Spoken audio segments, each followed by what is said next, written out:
1979 жылы Саша атамыздың тамылжыған бір күнінде Мұнаңғыдан Қаламқас деп аталатын алып кен орнының алғашқы өндірістік мұнайы алынды. Ассалаумағалейкум ағайын. 1979 жылдан күні бүгінге дейін тура 30 жыл өтіпті. 30 жыл адамзат ұрпағы үшін де аз кезең емес. Ал мынадай алып өнеркәсіп ошағы үшін бұл үлкен меже, үлкен мәре. Сол межеге Қаламқас қалай келді? Бірге салмақтап көрейік. Маңғыстау мұнараларың шаншылса аспан тұрып, тайталаса алмай қалады асқар бұғып, жанар таулардай лапылдап отталауларың, жанары жасық жандарды жасқандырып деп ақын жырлаған Маңғыстаудың мұнай игеру саласындағы егіз алыптың бірі. Қаламқас кен орнының төсіне айлапат мұнаралар келіп орын тепкеніне, осынау созылған сайын даланың сұрғыл топырағына тырс-тырс етіп мұнайшының тері тамғанына тура 30 жыл болыпты. Сол 30 жыл тарихқа айналып үлгергенімен алыптың ашылуы оңайға түспеді. Әңгіме бастауын әріден қайырсақ, 1976 жылы 26 шілдеде осы өңірде бұрғыланып жатырған 3-ші ұңғыдан алғашқы мұнай бұрқағы атқылаған еді. Алайда Қаламқаста ашылды деуге ол кезде әлі де болса ерте еді.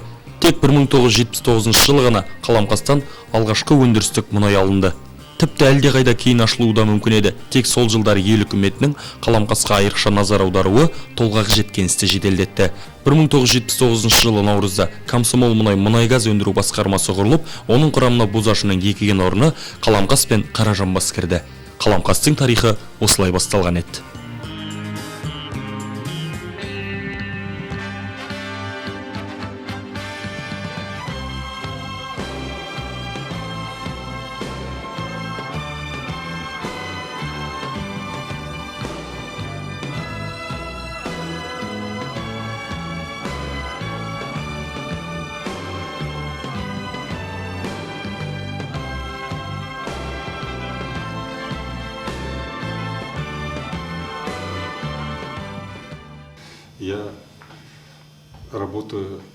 Қаламқас кен орнына мен Маңғышлақ мұнай бірлестігінің Өзен мұнай-газ кен орнынан келдім.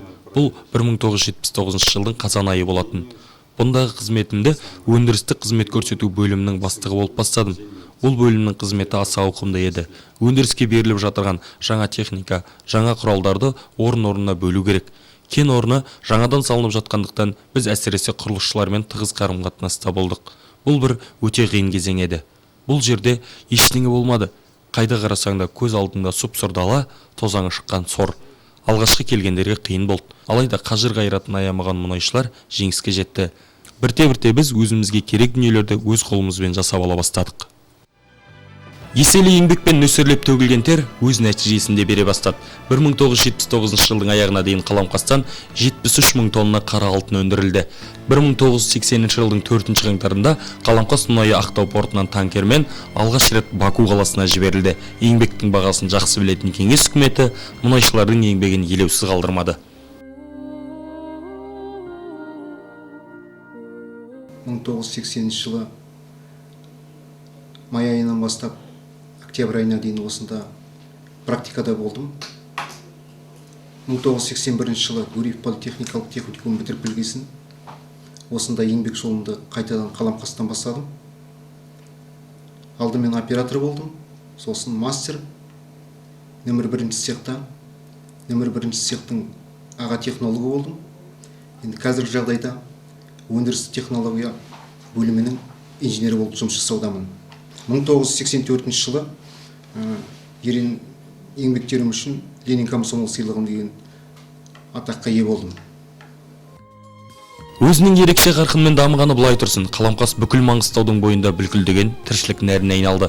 Ақтау Қаламқас тас жолы өнеркәсіп ошағын облыс орталығымен жалғап қана қоймай, Маңғыстаудың қаройындағы халқы тығыз орналасқан Қарашаңырақ, Маңғыстау ауданымен, Түпқараған ауданымен және жалпы Бозашы түбегіндегі ауыл селолармен байланысты күшейтуге мүмкіндік берді. Күн санап өскен Қаламқастың аяқ алысы ерекше еді. Сол кезеңдерде айына 200-ге тарта ұңғы іске қосылып отырыпты. Мұнай өндіру ауқымының кеңеюіне байланысты әртүрлі бағытта қызмет ететін цехтардың қатары да молая берді. Қаламқаста алғашқы құрылған цехтардың бірегейі, бірінші цехтың бастығы Нұрпейіс Сәрсенбайды өндіріс алаңында кездестірдік. Бүгінгі таңда Қаламқас кен орны өзінің 30 жылдығын тойлап атқан болатын болса, бірінші мұнай-газ өндіру цехы да бүгінгі таңда 30 жыл болып тұр. Бірінші мұнай-газ өндіру цехы сол цехтардың Қарашаңырағы іспеттес. Мен енді осы цехта 2001 жылдан бері цех бастығы болып қызмет істеп жатырмын. Цех бүгінгі таңда белгіленген межелерден ұдайы шығуда, ел игілігін арттыруда өзінің сөйлі үлесін қосып жатқан цех. Цехқа қарасты дәл осындай 18 топтық қондырғы бар. 140-тай адам 2 ауысымда жұмыс жасайды. Жұмысшыларымыздың дені осы жергілікті жұмысшы мамандар. Цехта со кен орны ашылғаннан бері жасап жатқан тәжірибелі мамандармен бірге жаңадан келіп жатқан жас мамандар қатар еңбек етуде. Атап айтар болсақ, бұрыннан келатқан тәжірибелі операторлар Бейсали, Бейсенқос, Маптиев, Батырбек, Мұқанов, Тағир, электр газбен пісіруші Құлмұрзаев, Ербол сияқты тәжірибелі жігіттермен қатар жас мамандар да бірдей еңбек етіп жатыр. Бүгінгі таңда 2009 жылға белгіленген, Қаламқас мұнай-газға белгіленген 4 миллион 15 тонна мұнай өндірудің үрдісінен шығу үшін цех бар күш жүгерін салуда. Маңғыстаумұнайгаз жаңа үлгіде акционерлік қоғам болып қайта құрылған соң, Қаламқаста жұмысын жаңаша ұйымдастырып, атауында Қаламқас мұнайгаз өндірістік басқармасы деп өзгертті. Атын ғана өзгертіп қоймай, өндірісті де түгелдей жаңаша құрмақ болды. Осының нәтижесінде өндіріске жаңа техника мен технология көптеп енгізіле бастады. Барлық өнеркәсіп орындары автоматтандырылып, жаңа заманның талабы компьютерді өндіріске кеңінен қолдана бастады. Ондай жетістіктердің бірімен біз алдын ала су айыру қондырғысы аймағында таныстық. Бұл қондырғының тиімділігі сол, жер қойнауынан алынған сұйықтың құрамындағы суды 95%-ға дейін тазартылады және сол айырылған суды кенді қабаттардағы қысымды сақтау үшін қайтадан кері айдайды. Осы су айыру қондырғысын 2007 жылы 22 қыркүйекте жұмысқа қостық. Бұл қондырғы бірінші, екінші мұнай газ өндіру кәсіпшіліктердің өндірілген мұнай құрамындағы суды айыруға арналған. Осы жерден су айырылған мұнайды кешенді дайындау және өткізу цехына жеткізіледі. Ал мұнай құрамындағы бөлініп алынған су жер асты қабатының қысымын сақтау цехына жеткізіледі. Өздеріңіз көріп отырғандай, осы қондырғының әрбір тетіктерін басқару техниканың үздік жобаларымен жабдықталған. Біздегі технологиялық міндетті қадағалап отыру басқару пультінде тұрған ауысым инженерлері мен операторлар әуелі кезде қиындау соққаны жасырын емес. Біздің жігіттер бұл қиындықты өздерінің қажырлы еңбек арқылы жеңе білді. Осы табысқа жетуімізге біздермен бірге жұмыс жасап жатқан Маңғыстау энергомұнайдың жігіттері, мұнай телеком қызметкерлерінің еңбегі орасан зор.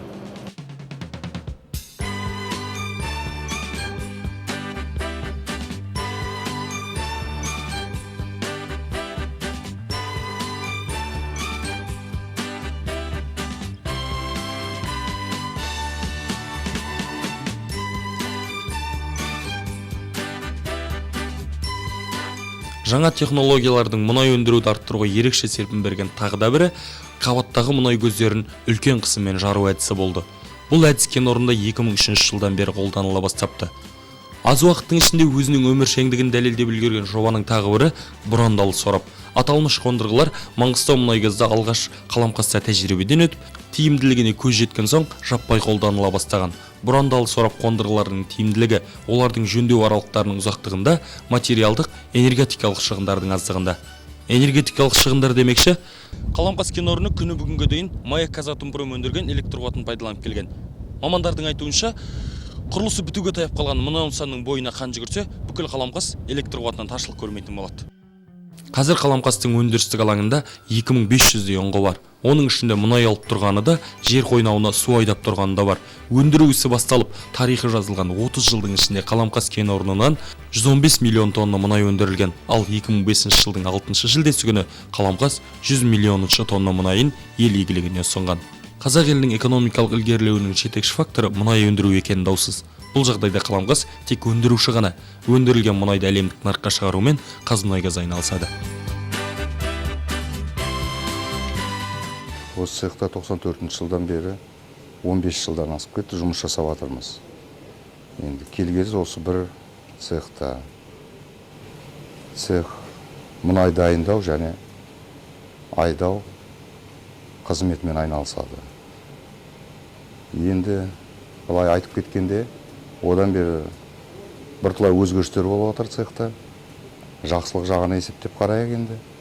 2002 жылдан бастап 10 мыңдық 4 қазан салынды жаңадан. Единый технологический блок дейміз. Жаңа соның ЕТВ деген екінші очерті іске қосылды. Жақсы жасап тұр. Суткасына 75 мың тонна жидкость алуға дайын тұр цех. Соны айдап, соның ішінен 11.300, 11.500 тонна мұнай дайындап, гостақпен өткізіп, категориясына қарай, высший категория дейміз, бірінші категория дейміз, сонымен Қазтрансойлға тапсырып отырмыз суткасына. Одан берінде жақын арада ОПС предварительная очистка деген, сброса воды деген цех ашылды. Оның енді жұмыста жаңағыдай жартылай жеңілдетіп біздерді сол цехтардан шығып атқан жидкостердің 50% сол жаққа кетіп отыр деп есептейміз. Енді былай енді жақсы болып келе жатыр. Болашағымызда енді сол жақсылықтан айырылмайық деп ойлаймыз.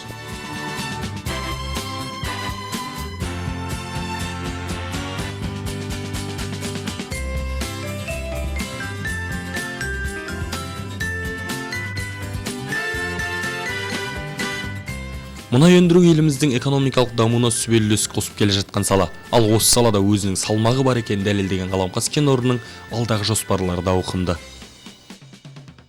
2008 жылда біз 4.123.268 тонна мұнай өндірдік. Бұл өзімізге қойылған межеден артық оны орындап шықтық. Келесі 2009-ға қойылып отырған межеде осы көлемде. Келесі жылдың мұнай өндіруде сол 4 миллионның үстінде 4 миллион 0,15 мың тонна мұнай өндіретін жобамыз бар. Сол мұнайды өндіреміз деп отырмыз. Ол үшін осы мұнай қорындағы скважиндарменен биыл әртүрлі жұмыстар жасап, су айдаудың жекелеген әрбір скважинге әрбір скважинге су айдалып, оның айналасындағы скважиндерге, мысалы, оның жету, жетілмеуі, соның бәрі есептеліп шығарылып, сондай жұмыстар жасалып жатыр. Сондықтан осы жылдың да мынау январь айының межесі дұрыс жақсы орындалып шықты. Февраль айында да осы дұрыс жақсы орындап шығамыз деген үміттеміз. Қазірде осы мынау 10 шақты күнінде жақсы келе жатырмыз жобадан шығып. Ары қарата солай жалғастыра береміз ғой деймін.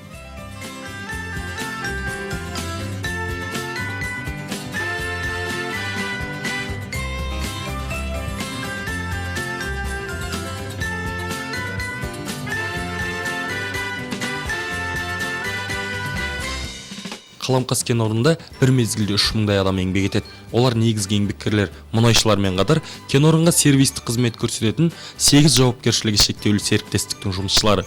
Кен орындағы әлеуметтік ахуал да айтарлықтай дәрежеде.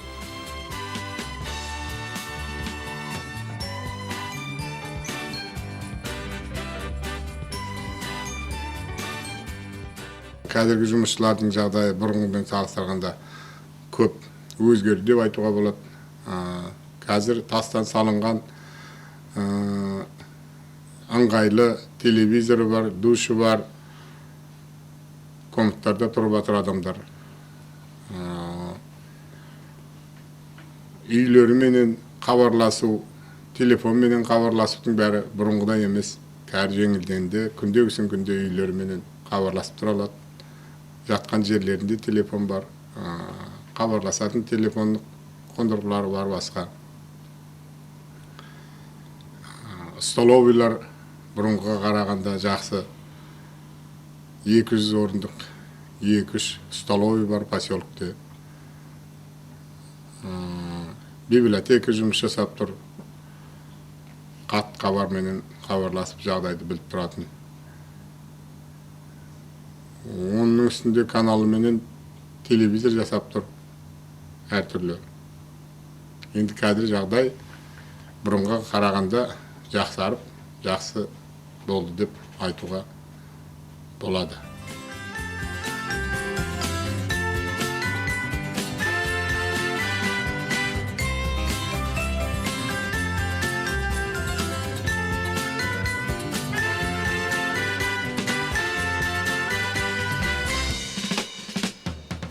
Отыз жыл бойы осында бірінші приказда жұмыс жасаған, осында қазір 15-20 шақты адам жұмыс жасап жатыр, сол жылдардан бері қарата. Олар енді осы өндірістің кәдімгі нағыз ішіне қайнап кіріп жүрген адамдар, солардың барлығына да, қазіргі жасап жатқан адамдарға да, қазір осы Қаламқаста сол бірінші жаңағы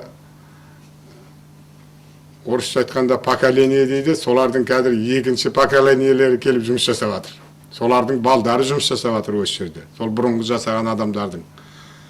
Енді соларға сол жақсы дендерінің сау болып, өндірістің жақсы жетістігіне жете беруіне, дендерінің сау болып, заман жақсы болып, қазіргі қиыншылықтау кезден осы қазір келіп отырған халықтың қиналмай өтіп кетуіне тілектеспін. Солардың жақсы болып, жақсы межелерден көріне беруіне тілектеспін.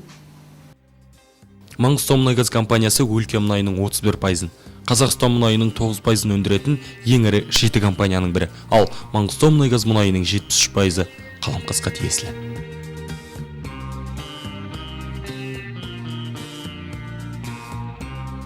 Қадірлі телекөрермендер, Қаламқас кен орнына жасаған бір күндік сапарымызды біз осылайша сараладық. Кемел келешектің келісті ордасы Қаламқас туралы айтар ой көп. Бергеннен берер мол ордадан көңіліміз тасып қайтты. Асуың аласармасын Қаламқас демекпіз. Көріскенше аман сау болыңыздар.